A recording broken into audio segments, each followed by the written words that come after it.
पुंछ जिले में एलओसी पर चंद दिनों की खामोशी के बाद एक बार फिर पाकिस्तानी फौज ने जिले के कस्बा किरनी और शाहपुर सेक्टर में हिंदुस्तानी फौज की चौकियों के साथ ही रिहायशी इलाकों को निशाना बनाकर शदीद गोलीबारी की, जिसका हिंदुस्तानी फौज की तरफ से भी मुंहतोड़ जवाब दिया जा रहा है। इस गोलीबारी से इलाके के लोगों में दहशत का माहौल बन रहा है। चंद दिनों से एलओसी खामोशी बनी हुई थी। इसी के बाद अपने खेतों में लोग काम भी कर रहे थे कि अचानक 11 बजे पाकिस्तानी फौज ने हल्के और बड़े हथियारों से गोलीबारी शुरू कर दी, जिसकी वजह से लोगों को खेतों में अपना काम बीच में ही छोड़कर भागना पड़ा। इसके अलावा बुरी तरह से परेशानियों का सामना भी करना पड़ा। सर कोई 11 साढ़े 11 से फायरिंग स्टार्ट है यहाँ पे, तो मतलब काफ़ी सारे गोला फायरिंग हुई है, तो काफ़ी सारे लोग डरे हुए हैं। फिलहाल अभी कोई नुकसान मतलब नहीं हुआ है, तो फायरिंग मतलब चल रही है। सर 2 दिन से अभी यहाँ पे फायरिंग नहीं हुई थी, तो 2 दिन मतलब आज से फिर फायरिंग स्टार्ट है। स्कूलों में वो बच्चे नहीं जा रहे हैं सर, तो काफ़ी सारी मतलब प्रॉब्लम में, तो फायरिंग मतलब स्टार्ट है आज 11:30 बजे से। तो लोगों को मतलब माहौल में काफ़ी सारे डर शर पैदा हुए हैं। सर छुपना पड़ता है, क्या करें, गोलाबारी हो रही है, फिर कुछ ना कुछ तो करना ही पड़ता है सर। या तो मकानों के अंदर जाना पड़ता है, नहीं तो सर कहीं आगे पीछे भाग के जाना पड़ता है सर। पुंछ जिले में कुछ दिन की खामोशी के बाद एक बार फिर पाकिस्तान ने किरनी कस्बा और शाहपुर में फायरिंग करके अपनी नापाक हरकत को अंजाम दिया है। हम आपको बता दें, आज सुबह से ही पाकिस्तान की तरफ से ज़बरदस्त इस इलाके में फायरिंग करके इन गाँवों को निशाना बनाया जा रहा है।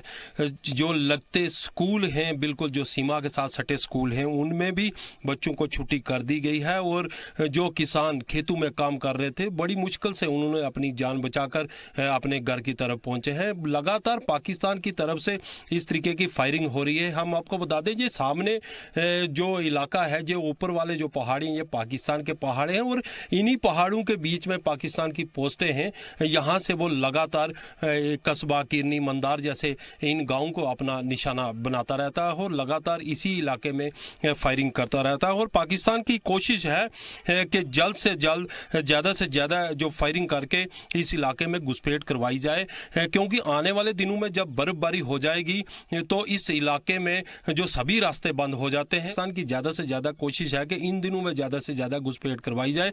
लेकिन आपको बता दें, भारतीय सेना भी पाकिस्तान की हर चाल को फेल कर रही है और उनको उसी की भाषा में जवाब दे रही है। एलओसी गांव कस्बा से रमेश पाली, जी मीडिया, पुंछ। रबीउल अव्वल का चांद नजर आने के बाद लोग ईद मिलादुल नबी की तैयारी में मसरूफ हो जाते हैं। इसी मुनासिबत से पुंछ में भी इसका एहतमाम किया जाता है। मस्जिदों और मदरसों में इसकी तैयारियां शुरू हो गई हैं। यकम रबीउल अव्वल से 12वीं रबी अल अव्वल तक सभी मस्जिदों में कई तरह के प्रोग्राम मुनाकिद किए जाते हैं। इसी सिलसिले में जिला इंतजामिया पुंछ ने ईद मिलाद कमेटी और पुंछ के उलमा के साथ मीटिंग की और कई फैसले लिए ताकि ईद मिलाद को एहतमाम के साथ मनाया जा सके। इस मौके पर पुंछ के एसएसपी रमेश अंग्राल और पुंछ के डीडीसी राहुल यादव मौजूद रहे। इस मीटिंग में पानी, बिजली और ट्रैफिक के सिलसिले पर भी बातचीत की गई। डीडीसी राहुल यादव ने इन सब सिलसिलों में जरूरी अहकाम जारी किए।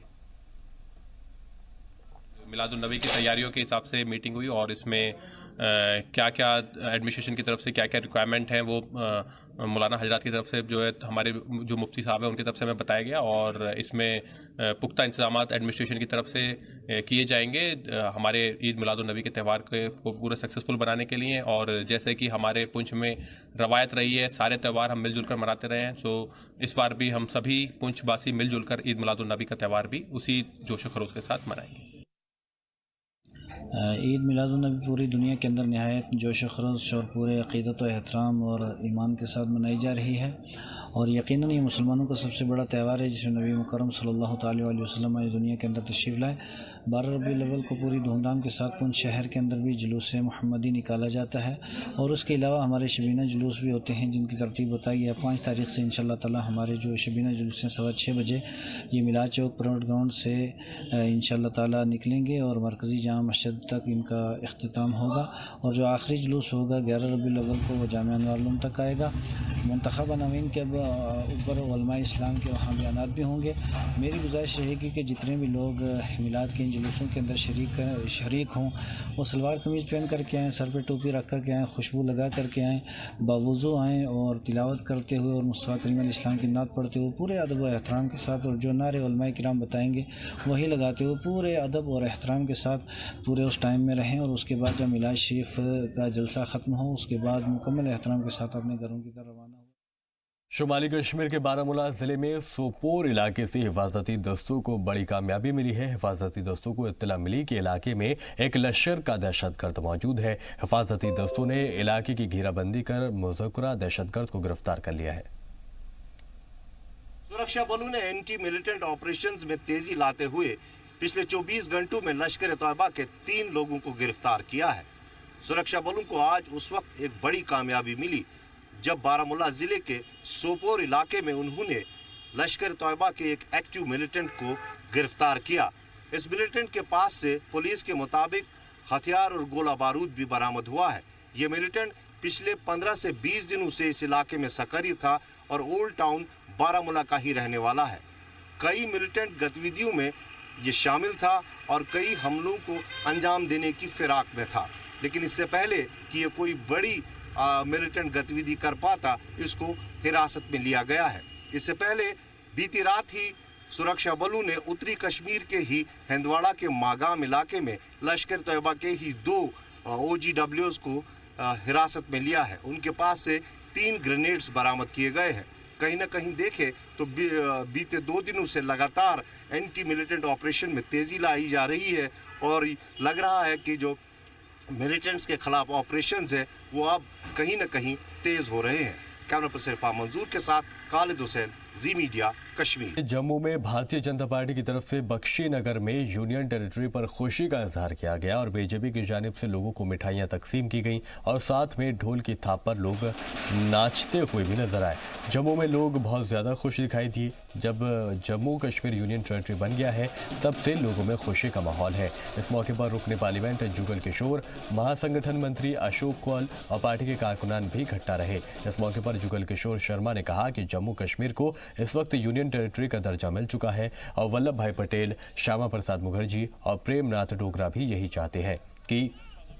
चाहते थे कि जम्मू कश्मीर एक विधान, एक निशान और एक संविधान हो। आज उनका ये ख्वाब पूरा हो चुका है और आने वाले वक्त में जम्मू कश्मीर के लिए ये वक्त बहुत मायने रखता है। अब जम्मू कश्मीर की तरक्की होगी, यहाँ से मिलिटेंसी ख़त्म होगी और लोगों को रोज़गार मिलेगा। इस मौके पर उन्होंने दीगर सियासी पार्टियों पर भी नुक्ताचीनी की और उन्हें रियासत की तरक्की में माने तो उन्हें अपने साथ आने का पैगाम दिया। इस मौके पर उन्होंने कहा कि मुल्क के वज़ीर दाखिला अमित शाह का कहना है कि जब जम्मू कश्मीर में मिलिटेंसी ख़त्म हो जाएगी और जम्मू कश्मीर में तरक्की शुरू हो जाएगी तो अगर लोग चाहेंगे तो जम्मू कश्मीर से यूनियन टेरिटरी का दर्जा वापस ले लिया जाएगा।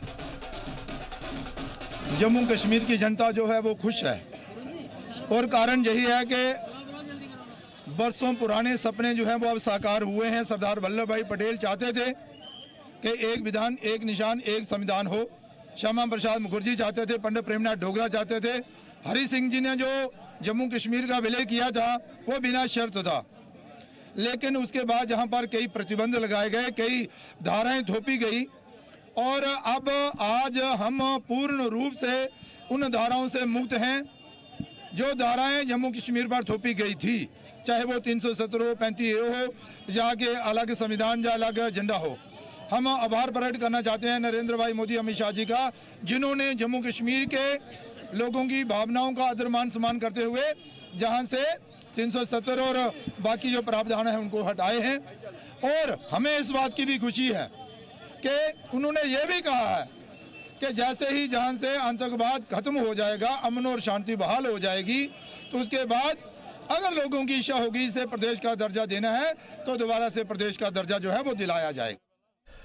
ईद मिलादुन नबी के मौके पर गांदरबल के डीडीसी हशमत अली खान ने एक मीटिंग की और जिलाई सतह पर तैयारियों का जायजा लिया। इस मौके पर डीडीसी ने अफसरान को हिदायत दी कि वो तमाम ज़रूरी सहूलतें फराहम करें, जैसे कि पानी, दवाएं, बिजली, साफ सफाई वगैरह का पूरा ख्याल रखा जाए। साथ ही ये भी कहा कि ईद मिलादुल के दिन इस पर ख़ास तवज्जो भी दें। इस मौके पर उन्होंने ताजिरों से कहा कि वो ज़रूरत की तमाम चीज़ें फराहम करें ताकि लोगों को परेशानी ना हो। साथ ही इस मौके पर उन्होंने ट्रैफिक के निज़ाम को चाक चौबंद रखने की हिदायत भी दी और महकमा सेहत को भी तैयार रहने की अपील की।